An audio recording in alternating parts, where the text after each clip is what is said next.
हेक्टरी 5 लाख रुपये आणि 3 लाख रुपये नुकसान भरपाई सरकारकडून मिळावी। त्याचबरोबर इतर अनेक जे प्रश्न आहेत त्या प्रश्नाच्या संदर्भात सरकारने ठोस निर्णय घ्यावा या मागणीसाठी 12 मार्चला सकाळी 10 वाजता ओरस येथील छत्रपती शिवाजी महाराज यांच्या पुतळ्यापासून ते जिल्हाधिकारी कार्यालयापर्यंत प्रचंड असा मोर्चा काढायचा निर्णय आजच्या बैठकीमध्ये झालेला आहे।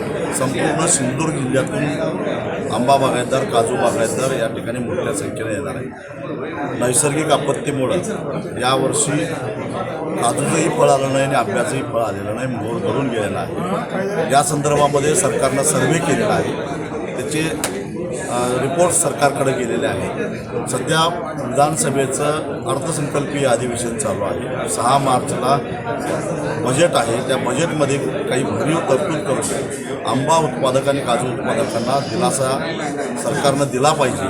तो जर दिलासा नाही मिळाला तर निश्चितच 12 मार्चला प्रचंड मोठा मोर्चा आम्ही काढणार आहोत आणि कितीही दडपशाही केली, काही केलं तरी आम्ही मागं हटणार नाही। सरकारकडं शक्तीपीठ महामार्ग करायला 1,15,000 कोटी रुपये कर्ज काढायला संधी आहे, ते काढायची तयारी दाखवतात। पोलिसांच्या लाट्या काट्या फिरवून जमीन अधिग्रहित करण्याचा प्रयत्न करतात। भारत सरकार 16 लाख कोटी रुपयाची उद्योगपतींची कर्ज राईटअप करतं, त्यावेळी तिजोरीवर बोजा पडत नाही। पण माझ्या कोकणातल्या आंबा आणि काजू उत्पादक शेतकऱ्यांना 2,000 कोटी रुपये द्यायला सरकारला काय लकवा भरला आहे का? आणि म्हणून कधी नव्हे तो 50 वर्षात पहिल्यांदा कोकणातला शेतकरी सरकारकडे काहीतरी मागतोय, त्याला गृहीत धरू नका।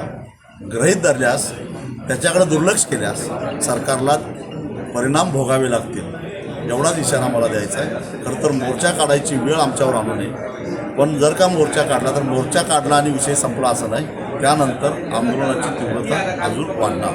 अर्थसंकल्पात तरतूद तुम्ही करा असं म्हणताय, ती कशी पाहिजे? मागणी काय?